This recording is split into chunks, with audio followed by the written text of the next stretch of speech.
Нямецкая бібліятэка. Зімовы Веймар. Даследчыца Вольга Шутава гартае каталог і знаходзіць запіс са словам «рарісімум». Найвялікшая рэдкасць, але назва ў каталозе не тая. Кропкі над «ё», усё галоўнае за тыдзень. Кропкі над «ё», слухай, каб быць у курсе. Кропкі над «ё». Прывітанне, я Вера. Сёння сенсацыйная знаходка ў Германіі, беларуская мова ў кінатэатрах і Орда, які вяртаецца дадому праз 150 гадоў. Усё галоўнае за тыдзень. Кропкі над «ё». Вяртаемся ў Веймар. Шутава працуе з базай даных еўрапейскіх бібліятэк і знаходзіць дзіўны запіс. Каталог сцвярджае пражскае выданне з карыны 1517 года, але назва адпавядае зусім іншай кнізе, вілейскаму псалтырю 1522 года, частцы малой падарожнай кніжкі. Яна паехала ў Веймар, і вось пяты ў заходняй Еўропе невядомы навуцы асобнік. Да гэтага такія ведалі толькі ў Кембриджы, Лондоне, Капенгагене і Любліне. Скураны пераплёт 16 стагоддзя. Кніга перажыла нават пажар 2004 года, толькі сляды вільгаці на апошніх старонках. 5 стагоддзяў чакала пад памылковым апісаннем. Усё галоўнае за тыдзень. Кропкі над «ё». А вось яшчэ адна гісторыя пра вяртанне, але праз аловак. Ініцыятыва «Малдзіс» выкупіла на аўкцыёне ў Польшчы 30 арыгінальных літаграфій Напалеона Орды, менавіта ў дзень яго нараджэння, 11 лютага. 19 з іх – замкі, палацы, касцёлы Беларусі. Мір, Несвіж, Крэва, Гомель, Наваградак. Як яны выглядалі ў 1870-е? Арыгінальныя малюнкі, не рэпрадукцыі. Кіраўнік «Малдзіс» Павел Мацукевіч кажа, дзякуючы ім мы маем уяўленне, як выглядалі палацы, якім у наступным стагоддзі было наканавана знікнуць. Калекцыя паедзе ў музей Орды ў Варацевічах, дзе пакуль ёсць толькі адна арыгінальная літаграфія. І яшчэ, «Малдзіс» набыла рукапісны архіў 19 стагоддзя з касцёла ў Вялікіх Эйсмантах на Гародзіншчыне, капіярыі з гісторыямі парафіян, нататкамі пра вакцынацыю ад воспы, прозвішчамі мясцовых жыхароў. Купілі на польскім аўкцыёне, плануюць адлічбаваць і адкрыць для ўсіх. Усё галоўнае за тыдзень. Кропкі над «ё». Цяпер пра беларускую мову ў кінотэатры. «Валадар пярсцёнкаў» выйшаў у 2001 годзе. Яго бачылі па ўсім свеце, але па-беларуску ніколі. Кінапрастора «Мун» зрабіла першы ў гісторыі дубляж, і квіткі раскупілі. На фільм 2001 года, без рэкламы, проста таму, што Фрода і Гэндальф загаварылі па-беларуску. Паказы дадалі ў Гродні, і ўжо анансавана 2 твежы, амаль 4 гадзіны беларускай мовы на вялікім экране. Усё галоўнае за тыдзень. Кропкі над «ё». А цяпер кнігі. «Каласы пад сярпом тваім» Уладзіміра Караткевіча – адзін з самых важных беларускіх раманаў. Пра паўстанне 2863 года, пра нацыянальную свядомасць, пра тое, хто мы ёсць. Але ў выданні 1968 года савецкія рэдактары ціха прайшліся алоўкам і выкрэслілі словы «Беларусь», «беларусы», «падняпроўе». Нацыя знікала з уласнай кнігі.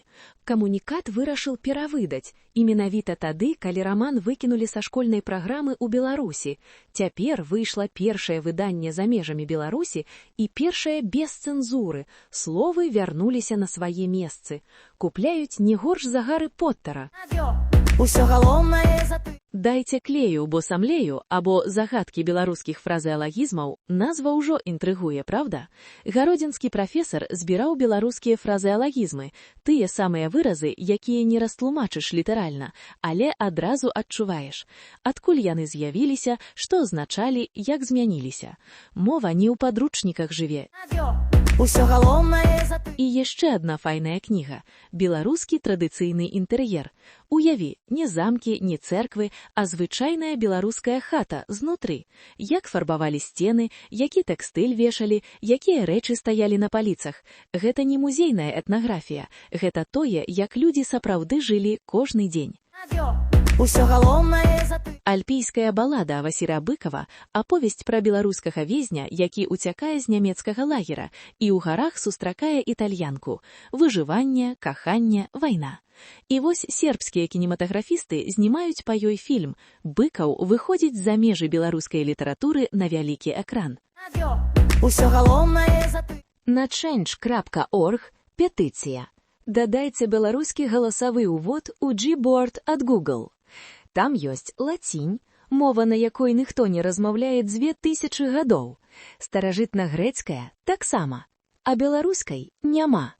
Але можа з'явіцца дзякуючы нам. Усё галоўнае за ты. Беларускі культуролог Максім Жбанкоў стварыў курс «Белкульт» з 1990-х па сённяшні дзень. 35 гадоў беларускай культуры – музыка, кіно, літаратура, мастацтва. У сетцы даступна ўсім. Усё галоўнае за ты. І беларускі геймдэў. Выйшла дэманстрацыйная версія гульні пра сярэдневяковы Тураў. Тураў у 10-11 стагоддзях быў адным з буйнейшых гарадоў на нашых землях, са сваім княствам, сваёй епархіяй.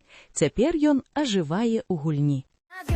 Усё галоўнае за ты. Выдавецтва «Гутенберг Паблішер» апытала 584 чытачы беларускіх кніг у замежжы і атрымала дакладны партрэт. Найбольш не хапае перакладной сучаснай літаратуры і беларускай прозы. Каля траціны хочуць дэтэктывы і трылеры.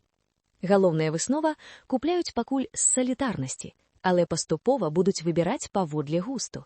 Рынак сталее. Усё галоўнае за ты. І апошняе. Віленскі музей імя Луцкевіча адзначыў 25-годдзе аднаўлення. Гэты музей закрылі ў 1945-м, экспанаты разышліся па іншых установах, і толькі ў 2001-м яго адрадзілі ў Вільні, практычна з нуля. Сёння тут адзіная ў Літве публічная беларуская бібліятэка, дзіцячая школка, моўныя курсы і рэгулярныя мастацкія імпрэзы. І вось добрая навіна да юбілею. Музей выйграў тэндэр на арэнду свайго будынку яшчэ на 10 гадоў. Усё галоўнае за тыдзень. Кропкі над ё. Памятаеш пачатак? Шутава ў Веймары, кніга ў руках. 5 стагоддзяў і вось яна знойдзена. Сёння ў нас было шмат. Скарына, Орда, Быкаў, Тураў у гульні, Гэндальф па-беларуску. І людзі, якія ўсё гэта вяртаюць і робяць. Перашлі гэты выпуск тым, каму можа быць цікава. Да сустрэчы!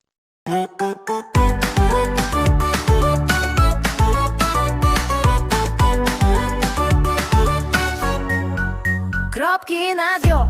Усё галоўнае за тыдзень. Кропкі над ё. Слухай, каб быць у курсе. Кропкі над